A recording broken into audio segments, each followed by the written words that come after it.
It's time once again to slip into your camo, grab your bow, and join us out in the field for another episode of the Up North Journal, presented by PSE Archery. The Up North Journal crew is knocked and ready to rock for another exciting adventure. So let's step outside and hit the trail. This episode is brought to you by PSE Archery, Black Eagle Arrows, Cabela's, Antler Action, Spot Shooter Archery, Tom's Custom Turkey Calls, Family Traditions Tree Stands, Badass Slingshots, and Mossy Oak. Welcome back to another episode of the Up North Journal. Mike Adams in the cabin tonight. What's going on, Danny? We're burning alive. It's hot. It is hotter than blazes. It is. We'll keep it clean. But you know what? Humidity's down today. Feel better? I don't know, man. That was a Cabela's day, and it poured up there. It was soaking hot. Is that weird? You called me and said it's pouring, and I'm like, no, it's sunny out. It was a monsoony. 30 miles up the road? Yeah. Monsoon. Yeah. But you know what? It's August. It's hot out, but we're still starting to think about hunting and getting ready and all that good stuff. But there's some cool stuff going on right now. Oh, I know. The Olympics. Yes. Is that awesome or what? You been watching that? Dude, I know this is a hunting and fishing show, but Michael Phelps is a stud. Oh. The guy's a monster when he gets in the water. The guy is a phenom. 23 medals. Incredible. It's awesome. I mean, it's as an athlete, he is phenomenal. You know, I was listening to sports talk radio this week. I mean, we're going to go on a tangent here, I guess, right off the bat. Because we're talking Olympics. And you know what? It's been on for a week now. And we got a week to go. Yeah. And some things have happened that have just been, been phenomenal. Besides Michael, he's 31. Yeah.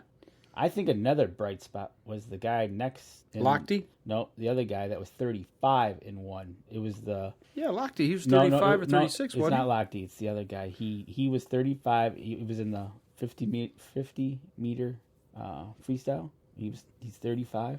Awesome. I mean, so far, which has been really cool, is they always talk about, oh, you got to be young, you got to be this. But a 31 and a 35 have both won gold. Yeah, and he's smoking it, man. And we got a shooter out there that she got a medal in her 6th straight Olympics. Yeah.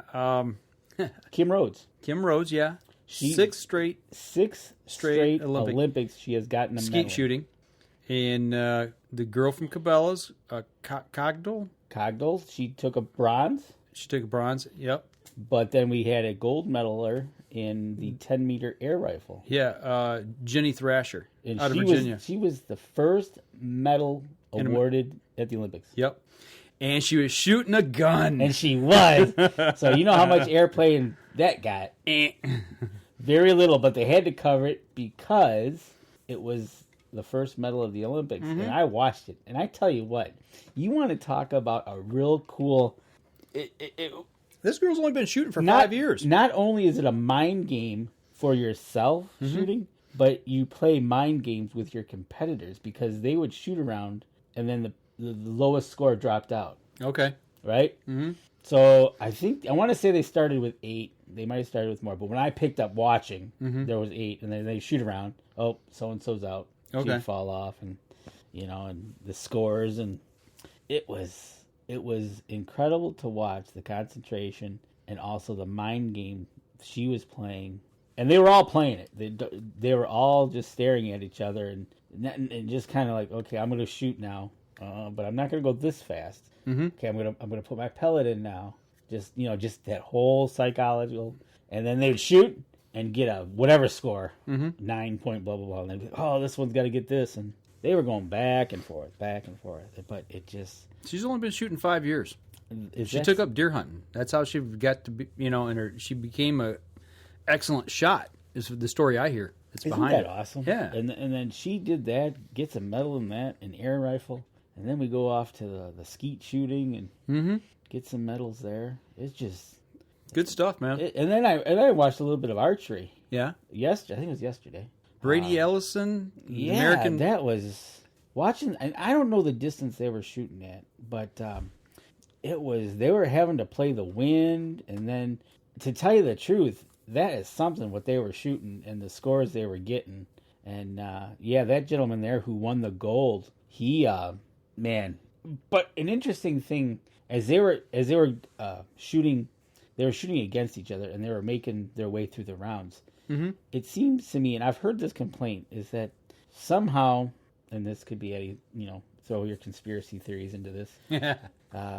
Americans faced Americans. Ah, yeah, weed them out? Yeah. Oh. You know, I was like, Okay. But that's not to say there was others there too, but... Did you watch any of the archery? Yes.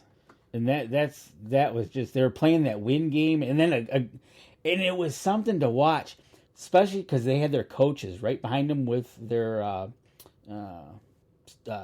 field glasses watching. Okay, spotting for them? Spotting for them. Okay. And this Korean coach, he was very animated when this gentleman would not hit a 10. You know, he flung a couple 7s, couple 8s, and his coach really got into him, man. I mean, just let him have it right there on the shooting line. It was something. And yeah, I was trying to find this here to see exactly what distance they were shooting, but it was wild, but it was awesome in a way. But you know what? Archery in general, I mean, they were just shooting lights out, really. I'm reading Brady Ellison's bio here. It says, the first thing up says he suffered from Perthes' disease as a child, which required him to wear leg braces for a year. Really? Yeah. First recurve archer in history to win 3 World Cup final titles, 2011, 12, and 14, and said he also killed a bear while bow hunting at age 11. So he's pretty good with a bow. Yeah, you know what? He was, and they were having some issues with. I want to say the wind was playing a little into that too. And but you know what? It was exciting to see and watch them weed each other out and go head to head and round by round, and eventually got down to the gold medal winner. Pretty cool. Yeah, it was. And you know what? They're all, you know, at the end of the day, they shook hands and congratulated each other, and away they went. I'd like to figure out what distance they were shooting here, because I don't know. Yeah, it was. I don't see it here. It's not listed. It's got all these scores and everything. That's the one thing I didn't watch any of this, so I it's hard for me to comment. Yeah, it's a distance. It isn't no 20 yards. Okay. It's quite a poke, and I'm trying to remember. I heard it, and I can't remember where I heard it. Don't they shoot some of these, like the leagues like Jim Beasley shoots on? Don't they shoot? Isn't it 40 meters? Does that sound right? Maybe does 60 meters sound right? I don't know. Not sure. 66 in my head. Okay. But don't quote me on that. But it's a poke. When they showed him shooting, that arrow was arcing in. Okay. It wasn't It wasn't like what we were doing earlier, shooting out back. No, it was not 20 yards flat shooting. They were arcing those arrows in, and they were having to fight the wind as well. And they were showing, wind was going 2, 3, 4 miles an hour across wind. Mm-hmm. And they were having to arc those babies in. And what kind of equipment did they shoot? They were shooting recurves. Okay. Fingers. Mm-hmm. Of course, they had all the balancing. All the balance weights, mm-hmm. right side, left side. They just had little balances too, right by the sight. The sight was the extended bridge sight that they have. It's kind of one pin, and they looked like they were shooting carbons, of course. Mm-hmm. Little thin carbon arrows, blazer vanes. Okay.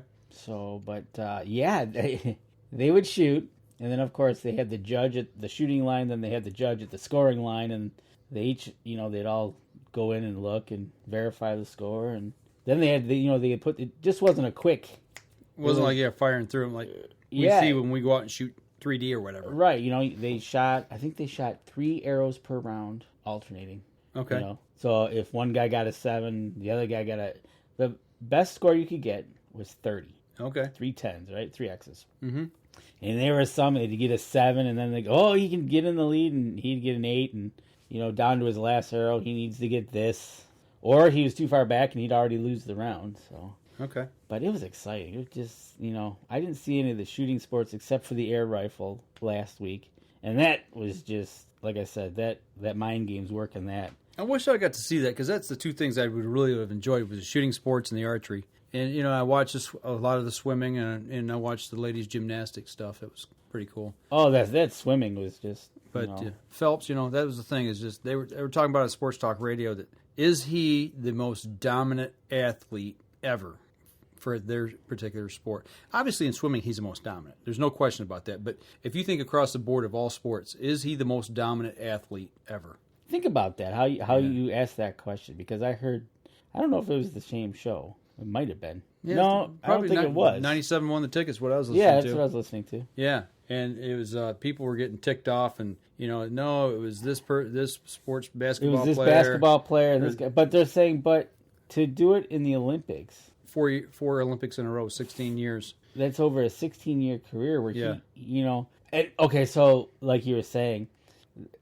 in a team sport, the pro could have a night off and not shoot as good. Mm-hmm. But where these guys, first of all, they got their heats to get into the final round. Right. Then they've actually got it. So they got a place there. Then they got to go to the final heat. So, and the Olympics only comes around once every 4 years. So Right. it's not like, Right. You can't, if you have it like when Phelps took the second place in the breaststroke, I think it was. He said, I just didn't have it in me. Right. And it's not a team sport to say, hey, I didn't have it in me, but Somebody else can pick me up. somebody else carried and picked me up. Exactly. That's why, like your golf and your bowling, same thing. If you're individually bowling, team, you can have somebody pick you up. Yeah. But golf, you're out there, very rarely do they have team competitions. They do. But the pros we watch, that's, you have a bad round, you're sunk. Well, So, take it to an outdoor level. Thinking about the most dominant person in sports, we're talking about what if we were talking hunting or outdoors, hunting, fishing, whatever. When you say the most dominant ever, what person comes to mind? that's a very good question. And thinking about that, Tom Miranda, he's been to quite a few places. Jim Shockey, very intriguing places he's been to. I want to say I really haven't really paid a lot of attention, but I think he's got the most. I don't know if Miranda's been there as many spots, but when you're going into places where you have to worry about getting out, Yeah.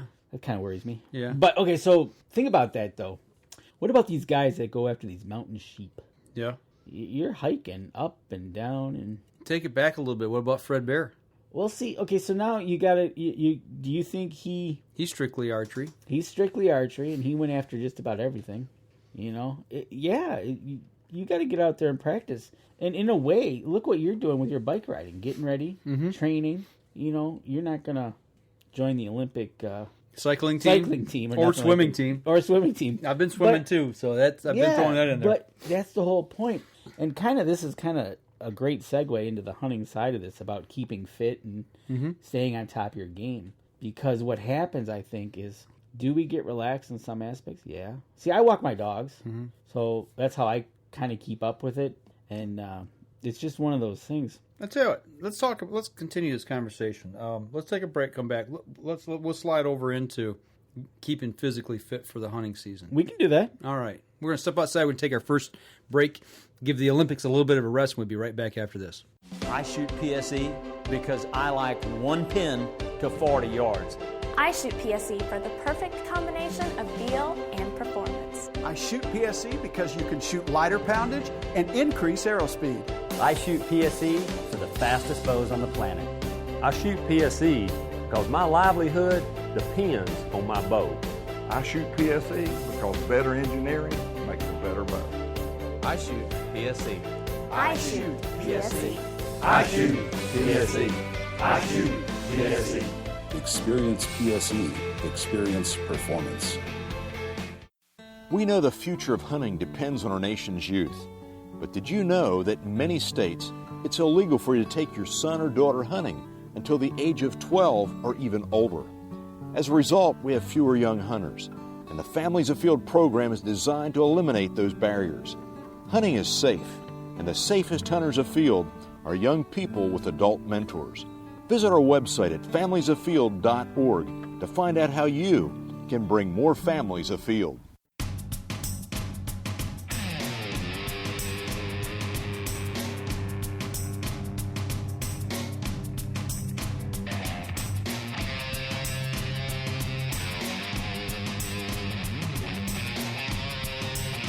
Hey, we're back. We are back, and we're talking Olympics, but we're going to talk a little bit about outdoor Olympic training. Outdoor Olympic training. Okay, well, not quite that far, but outdoor hunting training. It's good though, and especially now we're into the heat of August because we were out shooting. It was pretty hot.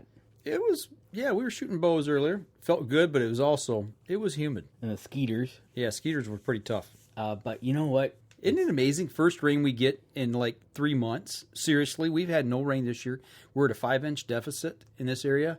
And do you know we're in a drought condition? Yeah, yes. In Genesee County here, Pretty, we're in a serious drought condition. Yeah, well, I heard Friday that we were 6 inches under the normal. Okay, so it's down up to 6 now. Yeah. Okay. So, and then we get 2 days of rains, and then skeeters come out. I know they're out like the plague out there. But yeah, you've been swimming and biking, and I've been walking, and kind of just towing the line of keeping in shape because you got you're practicing your biking you're going to do on the property.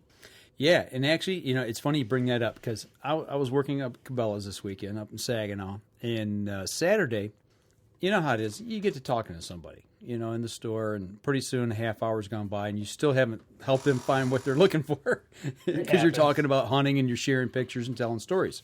And I can't remember how we got on the subject, but all of a sudden the guy goes, something about public land. He hunts public land, but he says, "Yeah, we go way back in." I said, "Yeah." I imagine to get a nice buck, that's what you got to do. You got to get away from everybody. He goes, "Matter of fact," he said, "I go so far back, I bike in." And I stopped and I looked at him and I smiled. I says, "You do?"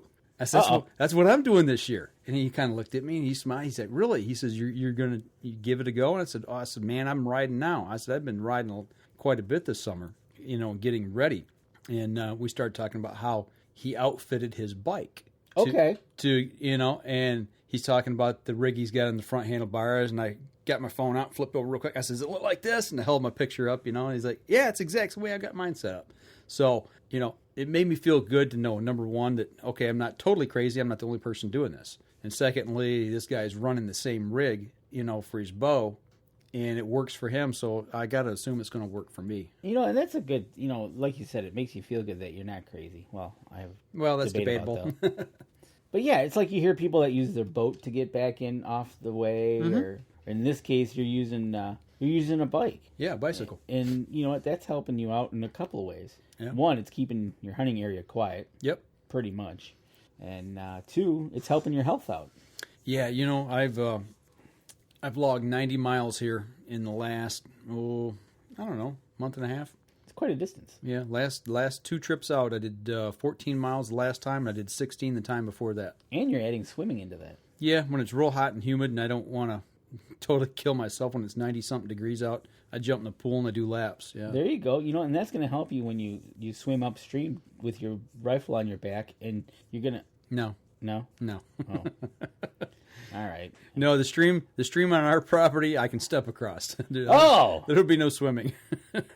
But no, truthfully, yeah. And you've been biking already, so... And, you're going to get to the point where here you're going to start adding clothes to that. And let me ask you this. As you get down to that, are you going to start adding to the point where you're going to be probably in full boots and everything on one of your rides? If it gets chilly enough, maybe. Okay, yeah. I was wondering, because I know, like, you got your backpack, you got your bow, you've got everything, Are you going to dry run it, I guess, is what I'm... Yeah. There's going to be a point where, I don't know if I'm going to throw my bow on and pedal down the road. Might get... if I'm in full camo, my bow in the whole 9 yards, people are going to look like, what the heck's he doing? Can I follow you with a camera? It might be interesting. Oh, might watch me getting arrested. Dude, that could be entertaining. But maybe hit the dirt road over here, like push every, get over, take a vehicle. So I've got a little support vehicle, and then get ready and then see how it works. I would, just because I'd hate to see you go through all this and then come opening day or whatever. Something I didn't think about. Yeah, exactly. Something you're like, oh, okay, this isn't working out too well. And... But the guy I talked to this weekend, he's making it work for him. He doesn't wear all of his clothes, obviously, when he's riding out to his stand, which I don't do either. I pack, my heavy stuff in my backpack, and then as I get near my stand, I put it on. So I'm not totally breaking a sweat and getting all stinky. But that's kind of the game plan that I want to run. Yeah, that's a good game plan because, like changing your socks or leaving off a shell or two. Mm-hmm. But yeah, because you figure you're going to be biking. You're going to be going about how far? Mile and a half. Mile and a half. You'll be working maybe your legs. Not even that far. Depends on which stand I'm hunting. Okay, working your legs, and that's going to create some, heat inside your boots. So, yeah. Don't want to freeze your toes off after about a half hour of sitting. Yeah, no, I think it's going to work well. So did this gentleman say, has he been doing it long, or was this something new to him, too? He's been doing a couple, 2, 3, 4 years or so. Yeah, he said he's been doing it for, for a little while now. It seems to work really well. He said he likes it because it's really low impact and getting in the area. You don't have any noise to speak of. Not really. You have no smell of gasoline or exhaust, car exhaust. And that's a big thing. I've done a little looking around and research, and consensus is, if you ride an ATV into your hunting area, number one, you're making a lot of noise. Number two, you're bringing smells into the area. In a vehicle, the same thing. You got to shut a car door. You got the motor noise, but you've got the car exhaust. That exhaust and all the other smells that go along with it, those put out a scent pattern of about 250 feet. So draw a circle around your vehicle, 250 feet. Yep. Deer smell it. Deer. That's how a deer survives. And I heard people say, "Oh, deer don't care about cars. You can drive through the middle of your property." You know what? That's baloney. You know what? Because, you might see an immature buck, you might see an immature doe, but how many mature bucks do you see standing on the side of the road waiting for you to drive by? I don't see them. Not many. Especially hunting season. So that is a great, at our property, what we typically do is we drive the four-wheeler into our spots because we're hauling our gear in to set up. Okay. But after that, unless we're going to pick up a deer, we're usually parked at the road, and we walk in from that point. Right. Because exactly that. Now, have we driven the four-wheeler in and then seen tracks right in the snow? If there's snow, we can tell. Absolutely. But like you said, I'm thinking the mature bucks, if they're in the area, will hear that and just kind of back off. They won't come running, that's for sure. Absolutely. It'll take them a few days to come around. The only thing you got, I believe, is because we're just getting in there and getting out of there, is the element of surprise. Yep. After a few days, they'll catch on. Sure. Well, yeah, you're going to leave a scent trace. Yep. It's next to impossible to cover 100% of your human odor. And deer become wary. And that's a great point of not overhunting a stand. If you've got opportunity, play the wind, number one, big time. Don't sit in a stand where the wind's not right. If the wind's not right, don't hunt it. If you've got opportunity to go somewhere else. Yep. Don't go in and bust deer out of the area. Once you push them out of that area, they're like, okay, game on. I know what time of year it is. I know what's going on here. But if you're quiet and you slip in and you don't pressure them, chances are you're going to have more success. Yep. And if you can get into that spot and get them acclimated to what's going on, it'll help you out. But so there you go with biking. You'll be able to bike into your area, leave minimal scent. You're going to leave your bike by your stand, or are you going to leave it at a point and then walk to your stand? Yeah, exactly. Yeah, I'm not going to ride up to my stand. Okay. No. Now, I would say if I was hunting a box blind, like what I'm planning on doing is I'm going to my new ones I'm going to elevate. Yep. And underneath I'm going to have what you might call a small garage. So if I want to store some propane tanks for heaters under there, I can do that. Yep. Maybe keep something in there to help drag a deer, some rope, whatever. But also have it to where I can open up a little doorway and park my bike inside. And if I were to happen, like during rifle season, late season, it's really bad out, and I do choose to make that drive out and stay out all day and hunt, I can park it inside a box blind. But I'm not bow hunting at that point. I'm rifle hunting. But even then, I really think if I, all possible and I can ride my bike in, I'm going to ride my bike in. That's going to be cool. It'd be good to get some GoPro videos of you on the handlebars going off into your stand. I don't like the way you said that. It makes it sound like I'm flying over the handlebars. No, I didn't say that. I avoided that aspect. That's the surprise part of the video. Yeah. No, but barring any weather, icy conditions, you should be okay. Yeah, I think so. Unless we got a foot of snow. And it's good. You're getting the biking down. You're doing the swimming. That'll help. I'm walking the dogs, getting them out there, just walking, getting moving, getting. Because if we do have to drag a deer, if we do have to do this, you hear the unfortunate of, hey, guy died of a heart attack trying to drag deer out. Yeah, get in shape. And we're not no spring chickens anymore. No, but you know what? I feel better physically now. As far as my stamina and my endurance goes, I feel better now than I felt in probably 20 years. Good. You'll see that come season incredible. When you're walking. I think so. I really do. I know there's times I would run from one end of the building at work to the other real quick, and I'd be out of breath, and Now I'm riding the other day when I rode 16 miles, it was nonstop. See, there you go. I didn't stop one time. And that's just increasing every day a little bit. And that's a key to this whole thing. Don't go out there and bike or run or ride or walk a marathon. No. I started out slow. Start with one. One, make it 2. One, make it 3. Or just do it repetitively every day. Yeah. Like basically, I walk a mile a day. Mm-hmm. Pretty much is a mile every day. I walk a mile. I walk a mile every day. And then I think if I do a big loop, it could be a little bit more. Right. But, it's a little bit at a time. Mm-hmm. And with the heat right now, it's kind of hard on the dogs and don't really want to, kill them. Well, that's why I hit the pool. Yeah, I totally agree with you there. And you want to talk about something? The biking builds my endurance, builds my leg strength, which has been really doing well for me.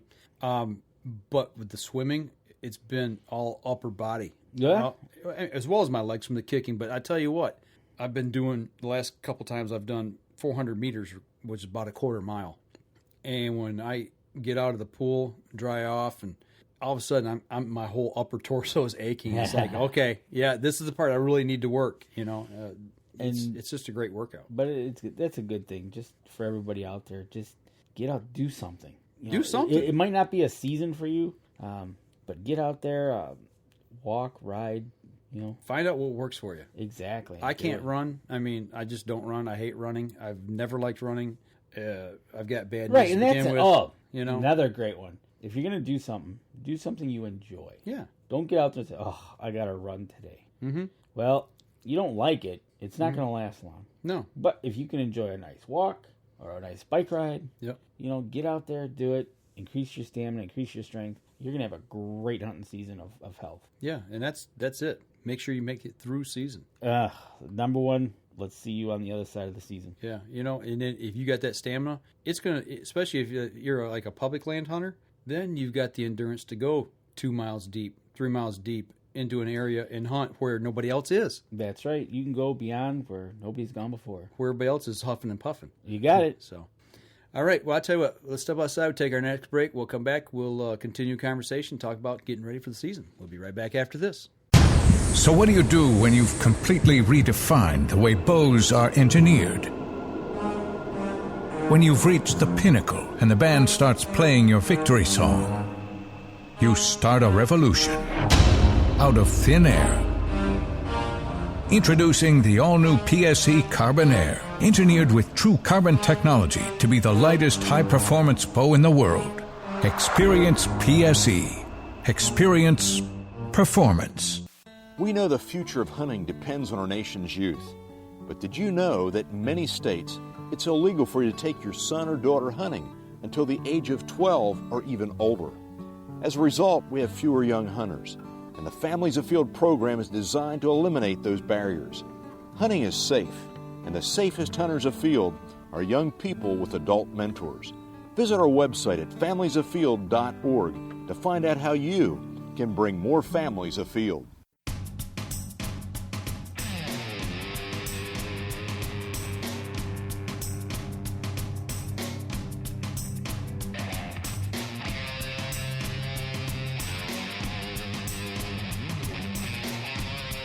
Hang on, Danny.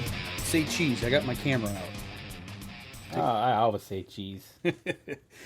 Hey, we're talking about cameras here. Trailcams, matter of fact. Yeah. Getting ready for season. You just got a new camera. Oh, I got 2 new cameras, actually. It was kind of cool. You got some pictures you've been putting up? Yeah, I went out, last time I was at Cabela's, I got 2 of there we go, the 14 megapixel black infrared HD trail cameras by Cabela's. Mm-hmm.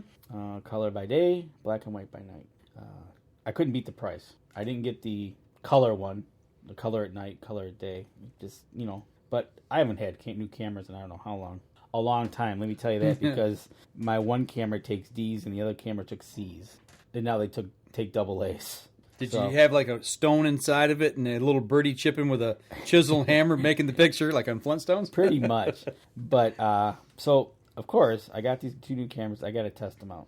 Okay. So I got my buddies in the back, my friendly neighborhood deer. I busted them out. Really cool thing. And okay, I'm going to sound like a kid here, but I didn't know that, I was used to the normal, the strap around the tree thing. Right. But these come with that metal plate with the spike in it that you can twist into the tree, and you can mount it from the bottom. Okay.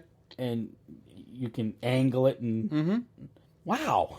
So now it screws into the tree. It screws into the tree. Okay. And it sits on a plate. Sits on a plate. You come out through the bottom. You can twist it, and then you can move it wherever you want, and you can put that anywhere. Mm-hmm. It also does come with the strap, in case you want to do it that way as well. Mm-hmm. But I set those cameras out last week, and the one spot I pretty much know where the deer are at when they come into my house. But another spot was like, I know the deer come walking through this area, and I put it out there, but I put it kind of low, just trying different things. Mm-hmm. And lo and behold, the one camera picked up where the doe laid down right in front of the camera. Okay. And that was so cool. It's like, whoa, okay. Guess she wasn't camera shy. Neither was her kids, which laid down in the area, and I got them on camera. But so far, these cameras, still picture-wise, are doing really good. Do they shoot video? Yes, they do. And I just put them back out today before I came over, and I switched them over to video. Okay. So that's my next test here, is seeing what kind of video it's going to come off of it. It gives, it's typical, it says Cabela's on the bottom. It gives you the moon phase, time, and temperature. Okay. No barometric pressure? No. Okay. Not on those. So, but... Are the infrared? Yes. Blacklight, is that what it is? Okay, like the no flash? The no flash, yes. Okay. Do you know what the trigger distance is? Offhand, not on the... I don't remember. You know what the illumination distance is? Not off the top of my head. I've done a lot of reading this weekend on trail cams while I was spending my afternoon at Cabela's. Were you really? Well, I had a lot of questions from a lot of people, and we were doing a lot of digging on the internet about different cameras and what they have to offer. Is there not a bunch out there? There's a ton, and you know what? There's big differences between cameras. Talking about trail cams, I found out most of the packaging you read, it says, it'll say illumination range 100 feet. Yep. Illumination range 70 feet, 85 feet. That's not the trigger distance. No, trigger distance is a different... Because on these, I can set the trigger sensitivity. Mm-hmm. For sensitive, high, or medium, and low. But that's not changing the range. So the range... That's changing the amount of movement it takes to fire them? I think so, yes. Okay. That way it eliminates you can eliminate in case you've got weeds. Okay. Is that trigger sensitivity, is that got anything to do with it being infrared? Is it reading heat signature, or is it reading movement? I think it's reading movement. Okay. Now, the higher end cameras, I know, read the heat signature. They're a true infrared type trigger. And that's why I learned that was a big difference between a lot of these cameras. And then the flash, the no flash versus the infrared flash versus the standard flash, and trigger distances. Some of them are a lot narrower field where they got a cone to them, right? Yeah. And depending on the angle of the cone, you've got different widths. And that was one thing I had a real hard time finding out. What was the angle that most of these cameras are triggering at? What's that width? And obviously it depends on the depth, but what is their cone angle of capture? So that's the one thing I had a hard time finding. I think I only found one that actually told me. Really? Yeah. So. And it was like 42 degrees. I'm going to have to get this information. Mm-hmm. And then we can talk about it. Well, the other thing that I found the biggest difference is trigger speed. Trigger speed, your lower end cameras are well over a second, upwards of 2. Okay, yep. And then, the ones that we're using at our camp, I think are 0.4 to 0.65 seconds. Okay. So less than a second. Well, I tell you what I'm going to do. You're going to pause this for a second, and we're going to come back. All right. So let's do that. All right. Going to hit the pause button here, folks. All right, hang on just a second. And Elvis is back in the building. Yes, I am. Got your box there that's got my all box the goodies here. You know what that box looks like? That looks just like the Browning boxes. Amazing how that works, huh? All right. Makes you wonder. Makes the things that makes you go hum. So, detection angle and field of view angle. Ooh. Okay. So, this goes up to the Cabela's, because I have the Outfitter 14 megapixel black infrared HD trail camera. Okay. Okay. Daytime detection range, 100 feet. Okay. Nighttime detection range, 85 feet. Okay. So, but you talked about the detection cone. That would go up to 30 degrees at okay. I'm trying to figure out the little scale here. So, at its widest margin of 25 degrees either side of center, if you were to pick a center point of the camera and then go at 40 feet, it's at 25 degrees. Okay. And then what happens after that, it starts to narrow back down until you get to your 0 point at 100 feet, would be straight again. So it's got to be dead center at that point. Right. I gotcha. Okay. So, that's interesting because that's something I never thought about is the distance. The trigger distance. Where does the animal have to be in proximity to the dead center of the camera? Correct. At longer distances. And this one is telling me for the Cabelas on the high stand, on the high setting, it looks to me anywhere between, I guess would be 40 feet. Would be 40 feet, 25 degrees would be the optimal position for the animal to be in to definitely trigger this off. 25 degrees of center. Yep. Either side. Yep. Gotcha. Okay. At 40 feet. Yeah, see, I don't see this. I'm looking at my Browning spec sheets here online on the ones that we're running. And I looked on a lot of different cameras this weekend. And that was the one thing I had a hard time finding was the cone of the cone of the trigger cone. And that's something that a lot of them just don't put out. No, exactly. And that's kind of an interesting thing as you look at this. Okay, so Illumination Range, right? Mm-hmm. So what we just talked about, the Illumination Range here says 100 feet max. Okay. 30 feet is ideal. Okay. Right? So detection range is 100 feet by day, 80 feet, 5 feet by night. Okay, so it's reached out, but like I said, it's got to be pretty much dead center. At that point, yeah. Okay. I'm looking for trigger speed. 1 second. That's pretty decent. Yeah, it's, again, if there's other cameras out there, that might have a little bit better trigger speed. Of course, if you pay a little bit more for cameras, they got better trigger speeds. But I thought this was a good adjustable, good price point for me. What does that retail for? This one, $139. Okay, so $140. Yep. All right. I was, and the reason another reason I got this one is I went for the one. This one's got a 2-inch LCD screen. Okay. I kind of wanted to try it instead of just the little Illumination LCD bar you read and flip through. Right. I want to get one with a screen so I could kind of see it. Does that screen let you aim it? Okay. Now, one of the downsides, I will say this camera is exactly that. When you go to aim it, you open up, right? You open it up. The door on it, yeah. The door, and you kind of can't. It's shooting out the back, right? When you're looking at the So when you open the door, the screen's on the back side of the door. It's not on the face on the inside. Correct. Okay. Which is a downside of this camera. Okay. But I found a little trick to fix that. Yeah. Exactly what you said. Your little phone right in your hand. Put your phone. Everybody can take a selfie, right? Mm-hmm. Close that camera. Put that phone right up next to it on the selfie mode looking at you. Mm-hmm. And you pretty much can tell where that's going to aim by putting it right next I got to it. you. Yeah. Okay. That's what you're saying. Great little tip I found out this week. But yeah, I went with that one because I wanted to try, like I said, I haven't had a new camera in ages. Mm-hmm. Flintstones probably had one before I did. Got a new one here. But yeah, so I thought that was a pretty good. And so far, it seems to be doing okay. Okay. I've seen a couple negative reviews online for this thing. And it says they were having problems taking nighttime photos. Now, I've got a couple nighttime photos on there. So tune in for the next update when I get more back. Did you get a lot of false positives? False triggers? During the day, I got a few that I couldn't see. And I couldn't see what was triggering them. So did you take multiple shots? I only had it set on one at a time. Okay. But there was a couple in there that were not sure what I was taking a picture of. Okay. Yeah, when I set ours, I do 3-shot bursts.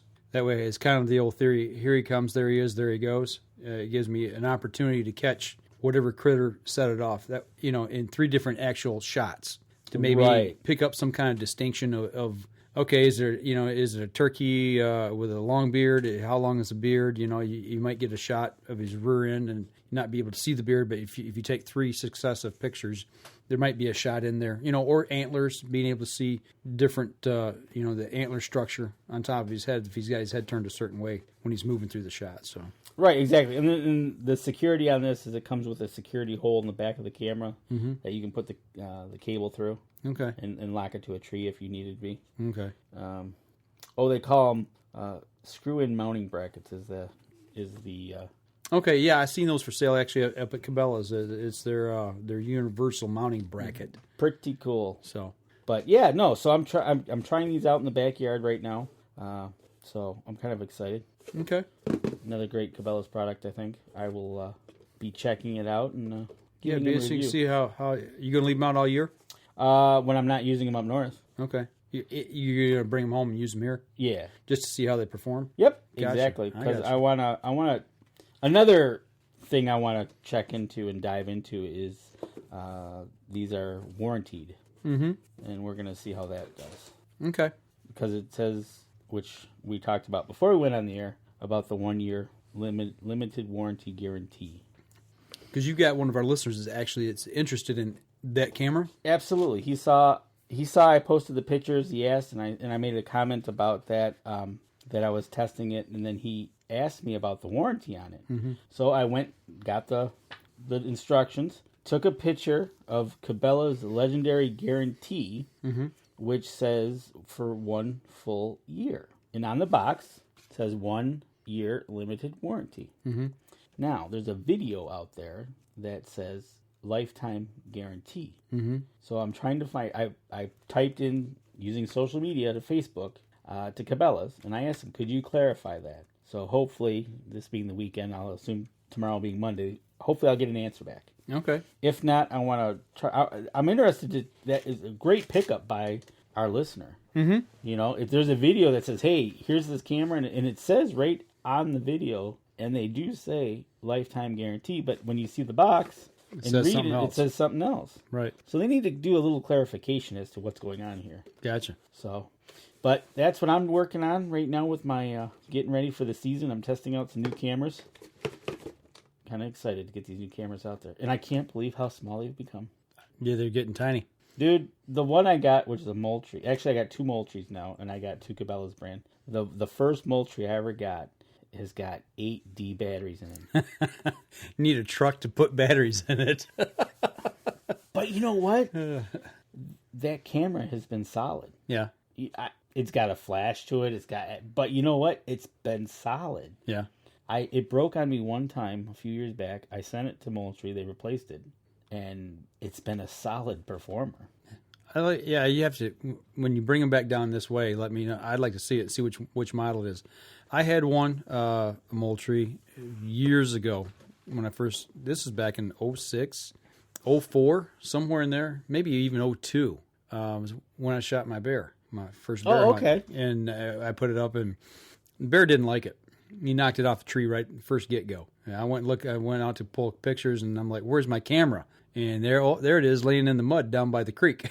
Oh, he wanted to go give it a bath. Yeah. Luckily, it didn't go into the water, but... No, okay, so speaking of cameras, and you've got yours up on your property. I've got 2 up right now, which I hope to go back and find. Why don't you... you think he was quizzitive about it, or he didn't like it, or you think it was a smell that... Could have been a smell. Could have been the flash. That was a flash cam. And he probably didn't like that flash. Probably like, all right, well, I don't know what you are flashing, but I'm going to knock you to the ground. And he did. He knocked it right to the ground. Okay, so I've thought about this. I've had a little time on my hands when I'm in the woods deer hunting. And I've had the camera in the area. So I've been walking out to my stand, and I've been seeing the flashes. Right. So I know there's something there, right? Right. So then I started thinking, does the flash affect the deer? I think it does. Okay. What about lightning? I think it's a whole different ball game. Okay. So that's my dilemma. I was trying to fight with myself. Does it affect them? Doesn't affect them? Because I've sat there in total darkness watching my flash go off, and I've seen the deer there. And they just look at it like it's nothing. Now, a bear might be a little different. Bucks or does? Yes. I've seen not the one, I would say, it wasn't a big buck by all means, but it was a buck. but I've seen mostly does there. Okay, let me throw this scenario at you. Throw it at me, because this is you got a little time on your hands out in the woods. This is what happens. Yeah, I know you think crazy stuff, and here I am trying to explain it.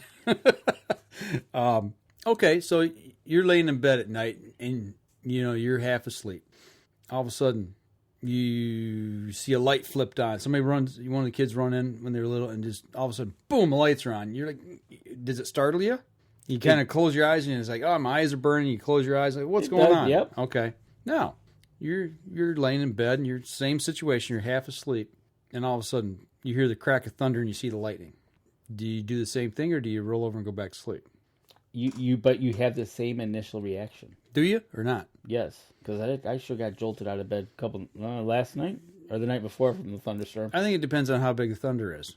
They were close. That was some boomers. But if you walk in and you flip on the light, you do the same thing. See, I think it's more concentrated. The light, from a camera being a single focus point of flash. Single point of flash in very close proximity versus the whole sky lighting up. That could be. Along with the thunder and usually rain. I think they experience that in nature enough to where they know what that is. Versus, you're walking by a tree and it's perfectly quiet, and all of a sudden, bam! There's a light that that's goes true. off. No, that's just one of the things.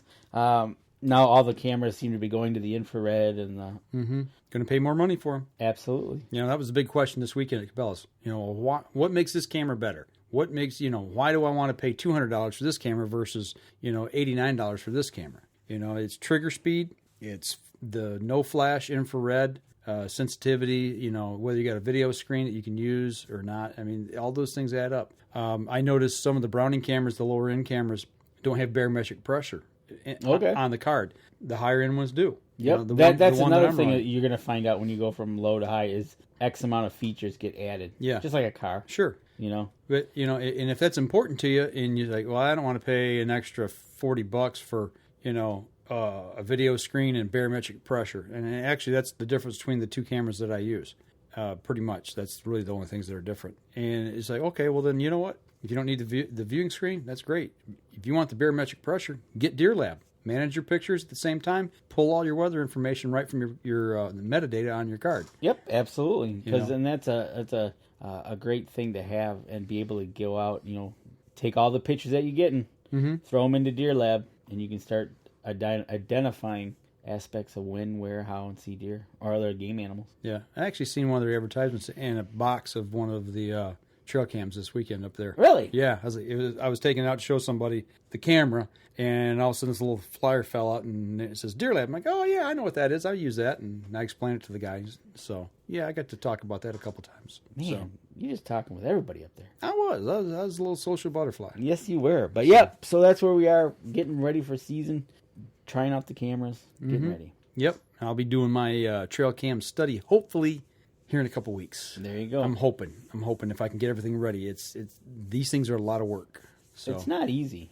Got a book on it, studying up, trying to figure this out. Yeah, you got a book on that from QDMA. Yeah. I tell you, let's take a break, come back, we can talk a little bit about that. Let's do it. All right, we'll be right back after this.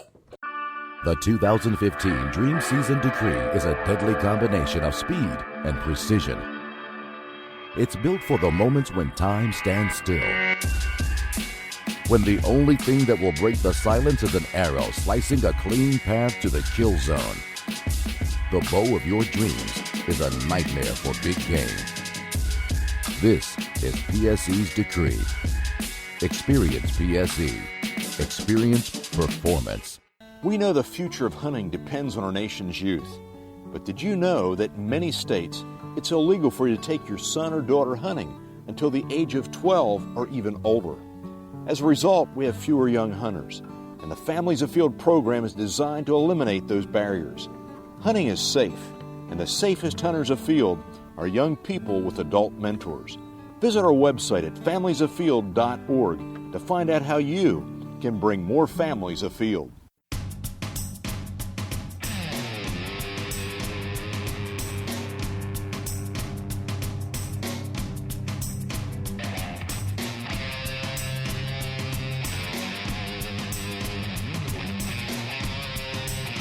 Last segment of the show. Yeah, last segment of the show.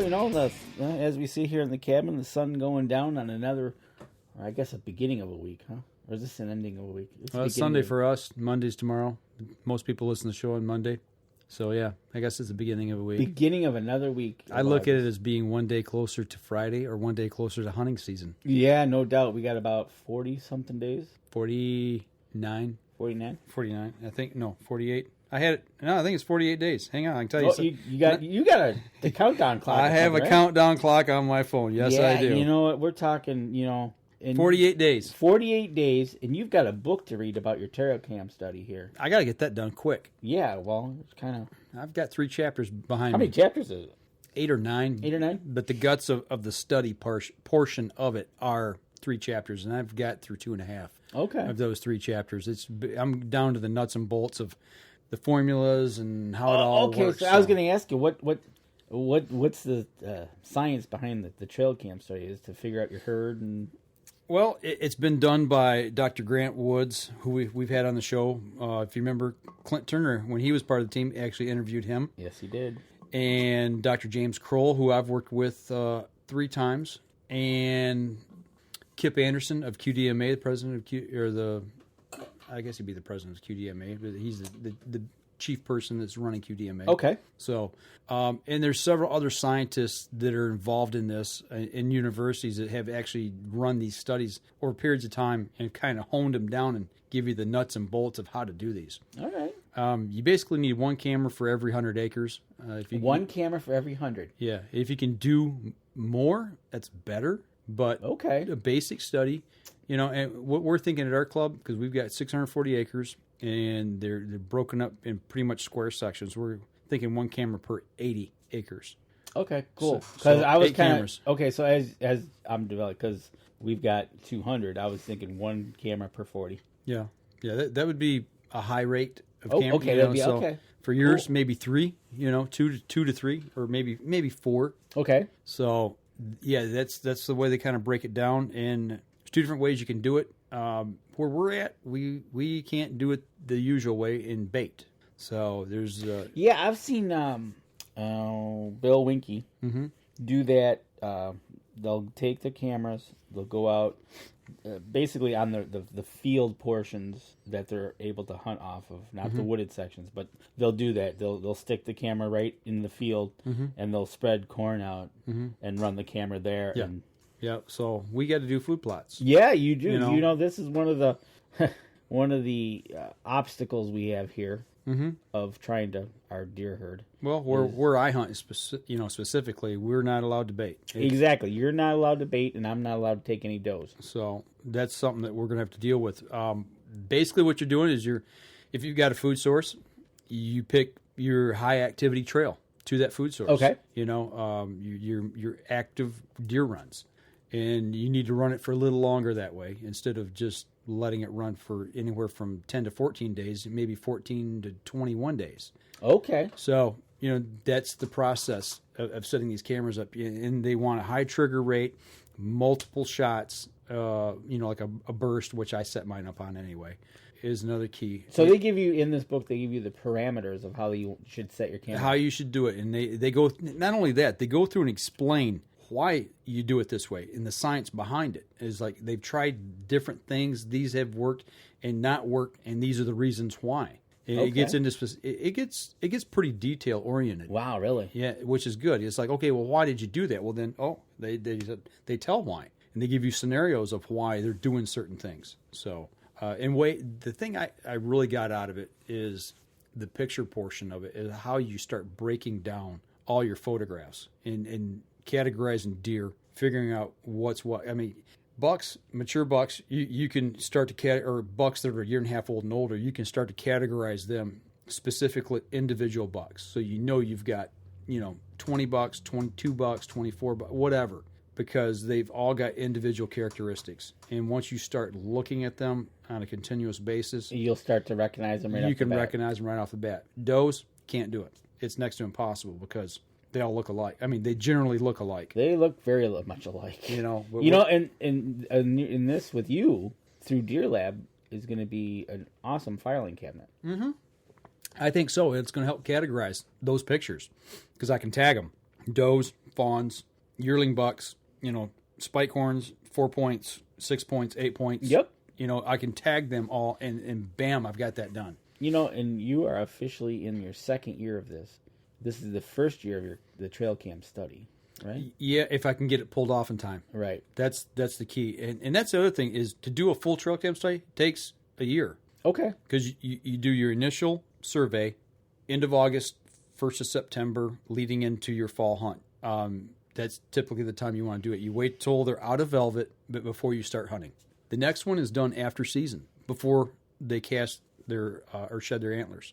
So for us, September 1st to the 15th ish. Yeah, I'm gonna if I can pull this off because we got youth season starting in second half of September. Yeah, we don't do that up at our place. Right. So you can at your place official hunting starts October 1st. Yep. So you could got anywhere in the month of September to run that. Right. And then January 1st. Yeah, we'll probably run it maybe December 15th.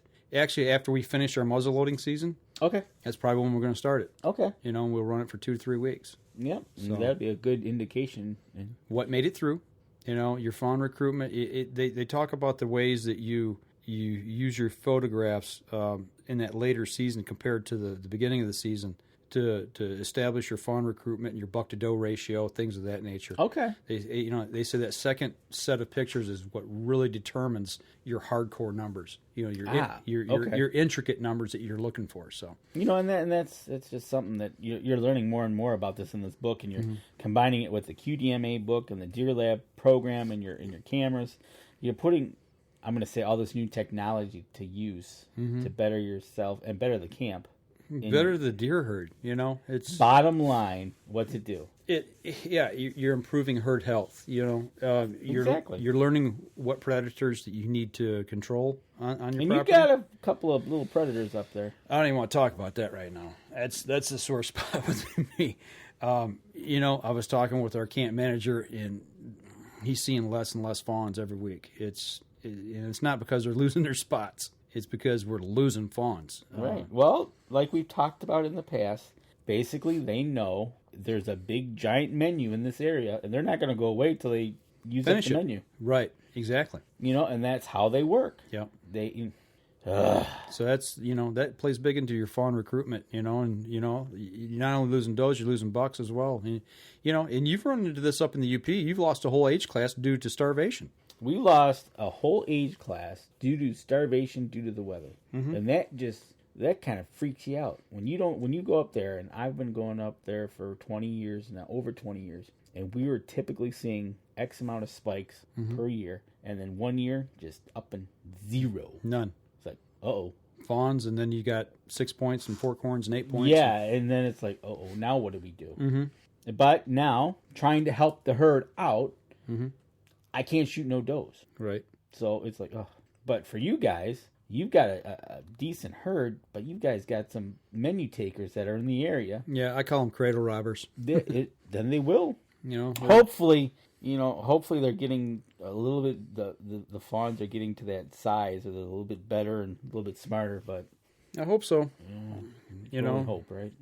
It's going to be really interesting when I go back up, because we put out 6 more cameras. I mean, we just finished up our logging project, and that was the big thing that was holding me up with getting cameras out. Yeah. I've not really got any pictures of velveted bucks as of yet, because we missed, the whole growth season pretty much. Right. Well, you've had to run a project, which, if you're going to do it out of one of the 2 times a year, this would be the best. Right. Get it done, get it over with before season. Yeah. So... But yeah, it's been fun. It's eye opening, and we're learning. I'm learning. I'm learning a lot as I go along the way. It's some pretty cool stuff. So we'll see how it pans out, and hopefully we can make some informed decisions along the way. That's the whole part of it, right? So cool. Anything else this week? Oh, dude, I got some great word this Friday about an upcoming event. Yeah. Yeah. And what would that be? I'm telling you what, in 2 weeks, we're going to have Bowfest number 10, right? The 10th annual Bowfest, it's August 27th. From 10 a.m. to 6 p.m. Mm-hmm. You know what, people? I'm telling you, this is going to be the biggest and best that Jim has ever had. This is what, the third one this will be our fourth one we've been a part of? I think so. Third about or fourth? 4, yeah. And I got word Friday that we're going to have something big there. How big? Over 200 inches big. Huge. Huge. People... Telling you folks, it's going to be huge. It's going to be huge. I sound like a politician. Yes, you did. I'm telling you. It's going to be awesome. Got word Friday that Mark Hammer... This is big. And his hammer buck from Ohio, the biggest buck taken in 2014. Yep, the biggest whitetail, I believe, in the U.S. or not.